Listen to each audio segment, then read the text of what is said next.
अस्सलाम वालेकुम नाज़रीन, DRD अलर्ट में सतार सरोही हमारी खिदमत में हाज़िर है। इंटरव्यू सीरीज़ में जीअं त तव्हांखे ख़बर आहे त कहाणी सीरीज़ जो सिलसिलो हलंदड़ आहे ऐं इहा मां तव्हांखे अॻु में ॿुधाए चुको आहियां त कहाणीअ जो जेको उनवान आहे या मौज़ू आहे उहो तमामु वसीउ मौज़ू आहे ऐं यकीनन जेके मां वीडियोज़ ठाहे रहियो आहियां उन्हनि में सभिनी कहाणीकारनि सां इंसाफ़ करणु मुंहिंजे लाइ पॉसिबल कोन्हे, मुमकिन कोन्हे ऐं यकीनन तव्हांखे हिन ॻाल्हि जो अहसासु हूंदो त तमामु वसीउ कमु आहे। जिते जिते बि तव्हांखे गैप्स फील थियनि उन्हनि गैप्स खे तव्हां पाण पंहिंजी स्टडीज़ जे ज़रिए फिल कजो, छाकाणि त तव्हांखे इंटरव्यू में वेहणो आहे ऐं तव्हांखे सुठे नमूने सां परफॉर्म करिणो आहे। मुंहिंजी कोशिशि रहंदी त मां घणे खां घणो कमु थोरे वक़्त में तव्हां ताईं पहुचाए सघां त जीअं तव्हां जे लाइ रनवाई बि थी सघे या आसानी पैदा थी सघे। कहाणी सीरीज़ में अॼु असां कुझु हमअसर दौर जे अहम कहाणीकारनि ते ॻाल्हि ॿोल कंदासीं, उन्हनि खे थोरो गौर हेठि आणींदासीं। जॾहिं जदीद कहाणी जी ॻाल्हि था कयूं त असांखे महमूद मुग़ल साहब जो ज़िक्र करणु तमामु ज़रूरी थी पियो आहे ऐं महमूद मुग़ल हिकु ई वक़्तु कहाणीकार बि आहे, नावेलिस्ट बि आहे ऐं ड्रामा निकार बि आहे ऐं कंपेयर आहे, कॉलमिस्ट आहे, हिकिड़ी घण रुखी शख़्सियत जा मालिक आहिनि महमूद साहब। हिननि जी कहाणियुनि जो हिकिड़ो मजमूओ आहे कोहीड़े में विढ़ियल यादूं। हे मक़बूल कहाणियूं अथसि हुन में ऐं इन सां गॾोगॾु तोबिन तो संग ॾींहड़ा कहाणीअ जो ॿियो किताबु ऐं महमूद साहब हिकिड़ो ज़बरदस्त कहाणीकार आहे जदीद दौर जो ऐं हिन हमअसर दौर में हुनजी हिकिड़ी पंहिंजी हैसियत आहे कहाणीअ जे मैदान में।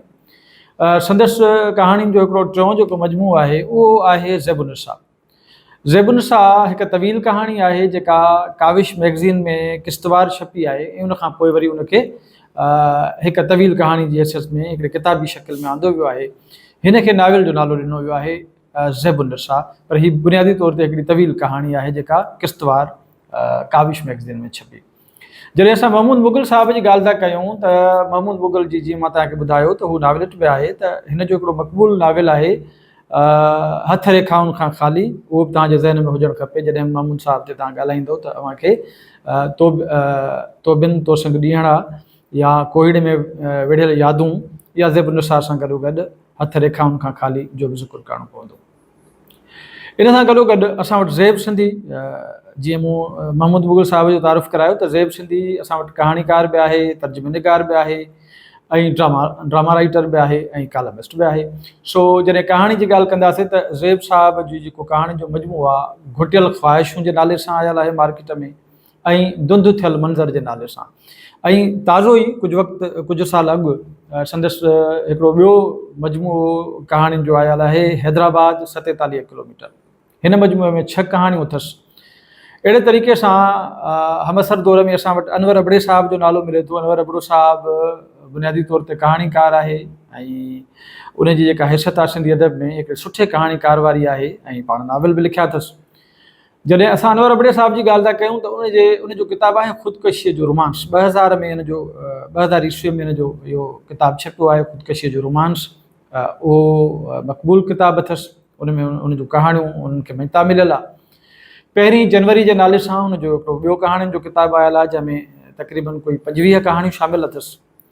इन सां गॾोगॾु अनवर अबड़े साहब हिकु महिमान छोकिरीअ जे नाले सां ताज़ो ई कुझु साल अॻु नाविल लिखियो आहे ऐं उन नाविल खे बि काफ़ी शोहरत मिली आहे ऐं उन नाविल जो जेको सेंट्रल आइडिया आहे उन नाविल जी कहाणी जी उहा बेसिकली हिकिड़े रांग नंबर सां प्रेम कथा शुरू थिए थी ऐं हिकिड़ो रोमांटिक क़िस्म जो नाविल आहे उहो अॻिते हली तव्हां हुन ते डिटेल में पढ़ी सघो था पिया।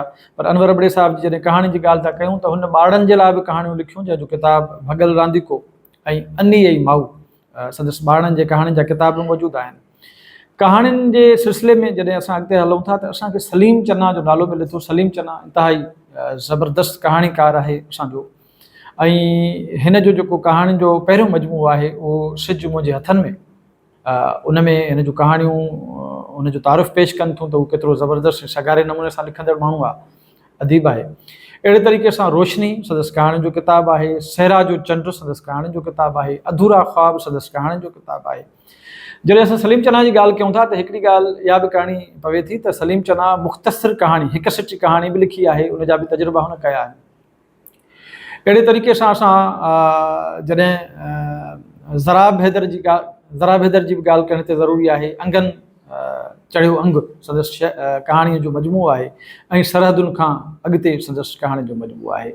असांखे जॾहिं जदीद कहाणी जी ॻाल्हि था कयूं तॾहिं असां तारिक कुरैशी जी बि ॻाल्हि कंदासीं ऐं तारिक कुरैशी जी ॻाल्हि करण वक़्तु असांखे इहो बि ध्यान में रखणु खपे त हिन जा मौज़ूअ निज नवां ऐं हिन जे कहाणियुनि जो जेको कोर थाट आहे उहो घणे भाङे समाजी त आहे ई आहे, पर उन में साइंसी फिक्शन बि उन शामिलु कयो आहे। 3 अखि उन जो किताबु आहे तारिक कुरैशी साहब जो, ऐं 5 मौसम खां पोइ संदसि किताबु आहे। अहिड़े तरीक़े सां तारिक कुरैशी खे जी जॾहिं ॻाल्हि था कयूं त तारिक कुरैशी बि असांजे महमूद मुग़ल ऐं ज़ैब सिंधीअ जी ड्रामा राइटर बि आहे। अहिड़े तरीक़े सां ज़रा हैदर जी जॾहिं असां ॻाल्हि कईसीं त उन बि कुझु ड्रामा तर्जुमो कया आहिनि। सो सिंधी जदीद कहाणी जी जॾहिं असां ॻाल्हि था कयूं तॾहिं अज़ीज़ किगराणी साहब जी ॻाल्हि करणु बि तमामु ज़रूरी आहे। अज़ीज़ किगराणी जो शुमार बि सुठनि कहाणीकारनि में थिए थो ऐं उहे उन्हनि कहाणीकारनि में थिए थो जिन पोइ वञी ड्रामे में वञी पनाह वरिती ऐं पोइ उर्दू ऐं सिंधी ड्रामा लिखिया। रज़ाक साहतो असांजे कहाणी खेत्र जो अहम नालो आहे। रज़ाक साहतो साहब जी जेका कहाणी आहे कारह, मां तव्हांजे इंफॉर्मेशन में वाधारो कयां ऐं बल्कि तव्हांखे इहा ख़बर बि हूंदी त उहा कारह जेका कहाणी आहे उहा सिंधी निसाब जो हिसो आहे। बाक़ाइदे उहा पढ़ाई वञे थी, यूनिवर्सिटी सतह ते पढ़ाई वञे थी, BA जे निसाब में उहा कहाणी शामिलु आहे। ऐं इन सां गॾोगॾु अधु वही जे नाले सां हुनजो कहाणी जो मजमूओ बि आयल आहे रज़ाक साहतो साहब जो। इन सां गॾोगॾु जॾहिं असां कहाणी जी खेत्र जी ॻाल्हि था कयूं त अव्हांखे शबनम गुल जे हवाले सां बि पढ़णो पवंदो त शबनम गुल बि कहाणियूं लिखियूं आहिनि। शबनम गुल जो तारीफ़ जॾहिं असां कयूं था त शबनम गुल हिकु ई वक़्तु नावलिस्ट बि आहे, कालमिस्ट बि आहे, हिकु उस्ताद बि आहे ऐं साॻे वक़्तु हुन जी जेका कहाणियूं आहिनि उन्हनि जी बि पंहिंजी हिकिड़ी अलॻि हैसियत आहे। सो जीअं मूं तव्हांखे इंट्रो में ॿुधायो त कहाणीअ जे मैदान में तमामु घणो कमु करण जी ज़रूरत आहे ऐं अव्हां जॾहिं पढ़ंदव त पढ़ण दौरान तव्हांखे नवां मौज़ू मिलंदा, नवां राइटर बि मिलंदा ऐं उन्हनि खे बग़ौर तव्हांखे पढ़णो पवंदो। ऐं इहा ॻाल्हि अव्हांखे ज़हन नशीन करणी पवंदी त जॾहिं असां कंहिं बि कहाणीकार ते ॻाल्हाईंदासीं त पोइ टोकिन जेके सुवाल हूंदा, हिकु त या त उन कहाणीकार जे हवाले सां हूंदा या वरी पोइ कहाणीअ जे मैदान में इंटरव्यूअर जी मर्ज़ी आहे त उहो कहिड़े बि पासे हलियो वञे तव्हां खां पुछे। मिसाल जे तौर ते इंटरव्यूअर तव्हां खां जॾहिं तव्हां तारिक कुरैशीअ जी ॻाल्हि कंदो त तव्हांखे तारिक कुरैशीअ जी प्रोफाइल ते बि ॻाल्हाए सघे थो। जॾहिं तव्हां चवंदो त महमूद मुग़ल साहब ड्रामा बि लिखिया आहिनि त तव्हां खां ड्रामनि जे बारे में पुछी सघे थो।